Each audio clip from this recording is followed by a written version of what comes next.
then your little intro and we'll talk. Okay, sounds good. Perfect. Here we go. Hi, everybody. It's me, Linda Marcus Smith, doing another interview. As you know, some of the interviews are super long, like with Tommy Chong. Yeah. Others are super short, like with hmm, Kathy Ladman. That was a 5-minute interview. That was tough. But I'll tell you what, Stephanie K here, Steph K. Is it Steph K? Yeah. Steph K is here today, and she's going to give us 15 to 20 minutes. So give it up for her. Yeah. Well, I do these interviews for a reason. Okay. It's so that you people at home, when you're checking out the internet, you can say, wait a minute, who is this? Steph K? Well, let's see what she's about. And then you listen to her, and she's dropped her guard and she's being real. And she's not on stage trying to project something funny. She's just being real. And you get to see, is she naturally funny? I've had people on here who have treated me so rudely, and some people have treated me so nicely. You get a chance to see what they're really like. So, this is for you. I didn't start this for me. I started it. See, I've seen people that go to comedy clubs and they don't have a clue who the comedian is. And then they walk away and they go, that wasn't my cup of tea. Well, here's your chance to find out if Steph K is your cup of tea. So let's do that right now. Okay. Let's give it up for my one and only guest today, sitting over there, Steph K. Hi, Steph. Hi, thanks for having me, Linda. I appreciate it. No problem. I got a hold of Frank Vignola and I said, what if I interview all the people that are in your festival that want to be interviewed? And I'm getting a really good responses. This is fun for me. And so it's an opportunity for people to get to know you. So to begin with, what would you like in a nutshell? People never saw you before. They're looking at this and they're like, who is this today? What would you say to those people? Oh, let's see. I've been a nurse for 20 years. I started stand up it'll be 2 years in April. So I'm relatively new to the comedy scene. But my husband, he's told me for a long time I was funny and I should try stand up. But I'm also a veteran. So Do, usually do you know I am? Oh, I think I saw that you ran a show for all veterans, I think sometime in November or December. And I was like, oh, who is Linda Marcus Smith? And now we're talking. So that's awesome. It's so awesome, Steph K. So anytime I ask him a question, he usually says, yes, ma'am. So I don't know if I was really funny or he was just agreeing with me. So then hold on a second. Ty, I'm doing a Zoom. Please. The Is that dog, your she was husband? sorry. My son, she was in my room for a reason. Sorry. We can say hi to him. It adds to people getting to know you. It's a big Rottweiler. I wanted her away. Um, so then I took a class, a comedy class. I didn't realize that they actually had comedy classes until I started looking around. I took a class at Helium down in Philly, and I just been doing open mics and I've been doing shows. I started doing my first show I did about a year and a half ago. Very So good. I've got shows under my belt. A lot of people think it's um, very rare for a new comedian to do shows and get paid. So a mentor of mine told me, she's like, you're lucky. You're getting to refine your skills while you get paid. She's like, so don't take that for granted. So I don't. So Good. I just try Good. to improve and get better with every show. That's great. What a great attitude. Sounds like you have a great mentor. I do. She's That's awesome. great. So when you took the class, in Philadelphia. Punchline, you said? No, Helium. Helium. Who were your teachers? Chip Chantry. Chip who? Chip Chantry. Yeah, I've heard the name. Yeah, he's I funny. Real funny guy. Good teacher.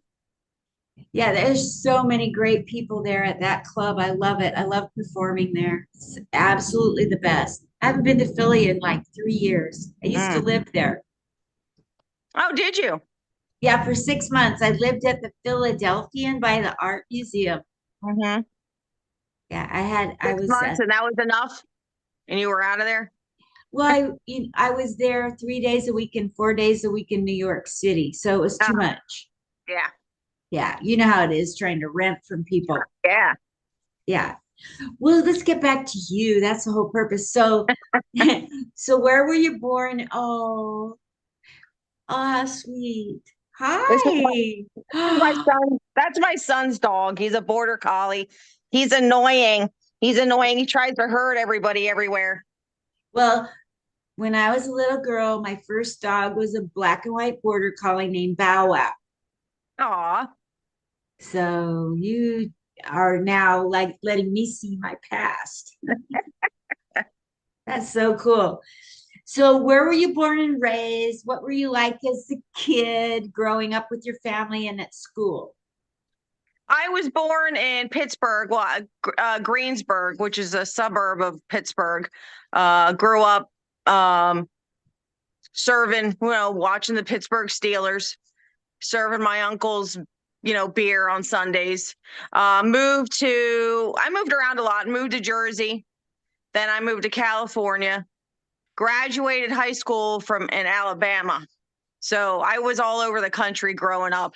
My dad worked for U.S. Steel. He wasn't in the military. Um, Went to college to be a nurse. Oh no, went to the military for 4 years in the Army, and then As an officer? no, I went to school after the military. Um, and then I was a nurse for 20 years. I have 3 kids, 18, 20, and 26, and they all still live at home. That's Which is, cool. and I get a lot of my material from my kids. So Absolutely. Absolutely.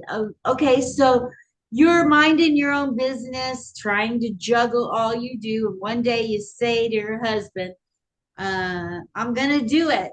What in your mind, what was the catalyst that made you say, okay, now I'll do it? well, I was turning 50. It was January 2 years ago. I was turning 50 that month. And I said, we were talking about New Year's resolutions. And I said, maybe this is the year, I'll listen to you. You know, you don't always listen to your husband.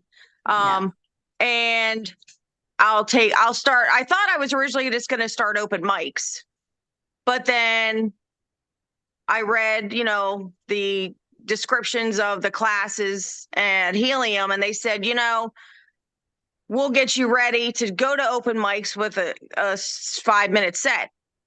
And that's basically what happened. So in 6 weeks, I had a 5-minute set, and then it just went from there. that's So great. it was a New Year's resolution, and I stuck with it. That's great. That's congratulations. What a big deal. So what aspect of comedy are you working to improve at this juncture? Like for me, I always get inspired with something that would make a perfect punchline, but I suck at my premises. So right now in my life, I've had that pointed out a few times. So I'm working on focusing on what's a good premise for this punchline rather than just anything, because let's get to the punchline. I feel like I have a lot of premises. And so I think I have too many. I feel like my brain gets very scattered because trying to work on the sets that I'm doing now versus working on new jokes that I haven't done. It's kind of hard to get ready, for a show that I'm doing, I work on the material that I'm going to do for the show. So at open mics. So I'm like, well, then how do you start, like, you know what I mean? Like start a fresh new joke while you're still working on your stuff for your shows. So that's what I'm doing. I feel like I have a lot of premises, and I've gotten, I was at the Burbank Comedy Festival over the summer, and I met a really inexperienced comedian, and he gave me some really good advice that I hadn't heard before. You write down your set, and then you take it line by line or sentence by sentence and try to come up with something funny for each or every other. He said try to get a laugh every 6 to 10 seconds. And I was like, woo, that's my goal. My goal is to write my set out and then dissect it and just try to come up with a funny little punchline every other sentence. So, That's might be great. That's great. so. Joan Rivers, she could do an hour, 6 to 10 laughs a minute for an hour. Wow. Isn't that incredible? Yeah, that's crazy. It's an inspiration. That's all that is. Not meant to burn you out. Yeah. Yeah. I've gotten to the point where since a lot of my comedy has been set up, punch, set up, punch. Here's another joke. And now in comedy, they want like a flow and a story with punches. And so I'm recrafting, I'm taking all my jokes and trying to put them into stories. Okay, yeah, I'm more of a story. I've discovered I'm more of a storyteller. Um, I have a bit that I'm doing. It's 5 minutes and it's one story. So and I think every like 2 to 3 sentences, I have a punchline, and I've done it. I've done it in different. I try to go to different types of rooms. You know, I'll go, to a room that's mainly, white people. I'll go to a room that's mainly black people, and I just try it out and make sure it fits. Because I want to try to, I'd like to appeal to every, not just my own, I want to appeal to everybody. Yes. So, It's really good to try out different rooms. Another thing that's good is to not just do your comedy for other comedians and oh, but to do it at like a music open mic.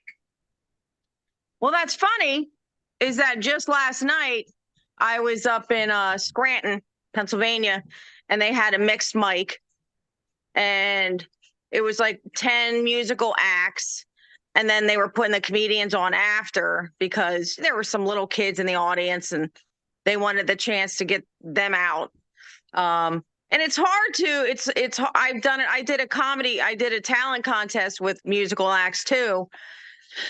And it's hard, because the people, you don't know if they're there for, comedy or they're there for music, and you kind of, they got to shift their brains from music to comedy. Yeah. So, but people say that's good to do too, because it makes you work a little harder. Yeah. And the other thing is, I find it easier to get people to laugh if they're not comedians. Oh yeah, no, that's what I try to do. I can go to rooms that are all comedians, and then I try to go to rooms that have at least an audience, because then I mean, I talk like I've been doing comedy, like I know what I'm talking about, but just what I've been doing since I started comedy. Yeah, I get it. That's awesome. So, okay, so let's go into the Good Karma Festival and then we'll wrap things up with your social media. So maybe you'll get some new followers out of Oh, this. that'd be great. So tell people why you went to the Burbank Comedy Festival. How many other festivals have you been to in your 2 years? I did the Burbank Comedy Festival. Then I did the Turnpike Comedy Festival, which was in Newark. So this will be my third one. And then in April, I am doing the Meadowlands Comedy Festival. Oh, that's great. Joe Losner. Yeah. So this will be my third one since I've been doing comedy. Very good. Awesome. So the one that is called Good Karma Festival from Frank Vignola, what about that festival made you want to be in it? Well, I like the fact that it's in a lot of different states. I only applied to be in the one that's closer to home because it's the winter time and I work. So, and I know Frank taught a class I took, so I knew him, on a not a personal level, but teacher student kind of level. And Yep. so I applied to it and got accepted. So I was excited about that. So, And where I'm doing it is at as a comedy club. So I'm excited about that. okay, so what city and what comedy club and what date? It's February 28th, which is a Wednesday, middle of the week. It's called the Laughing Stock Comedy Club, and it's right outside Harrisburg, Very, Pennsylvania. very good. So how far of a trek is that for you? A little over an hour. Kind of north of Philadelphia? Yeah, north and west. Yeah, that's where I would have put it. That's where I would decorate Pennsylvania. So anyway, um, let's see. I'd love to know all your social media verbally.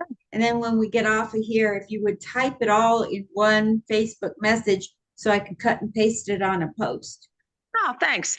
I'm Steph K Comedy on everything. I'm on Facebook. It's STEF with F's, not PH. Steph K Comedy and just Steph K Comedy on Facebook, Instagram. I'm on TikTok. I do stupid videos on TikTok. Good. Um, I had a video about my kids losing my silverware and throwing them away, and I got that video is up to like 140,000 views. It's really stupid, but apparently it's a common problem. And I I'll do be have yeah, and I do have a YouTube channel. It's just Steph K Comedy. very good.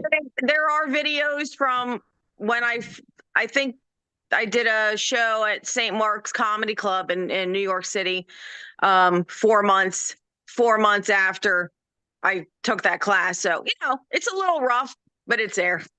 That's So, great. Super. Well, thanks for taking time to come on and no, tell I us appreciate it. a snippets out of your life. And thank you for your social media. So maybe some people will follow you. I hope so. I posted for one guy yesterday and 5 people followed him so far. Hey, So that's 5 people is 5 people. I know nowadays it's tough going out there, but every little bit helps. So I thank you so much. The only thing that I ask from people watching and people who come on is that if you would please go to my YouTube and subscribe. It's comedian Linda Marcus Smith, and um, I'll take your video from my YouTube and put it on my Facebook, and I'll try to tag you. But if for any reason you don't see it or whatever, let me know, and I'll send it directly to you. Okay, sounds awesome. Okay, I'm gonna go take my COVID behind back to that couch right there. Oh my God, feel better. Feel Thank better. you. Thank All you right, so much. nice talking, Linda. All Appreciate my it. COVID is right here in my Uh, schnoz. Bye. all right, bye. Bye.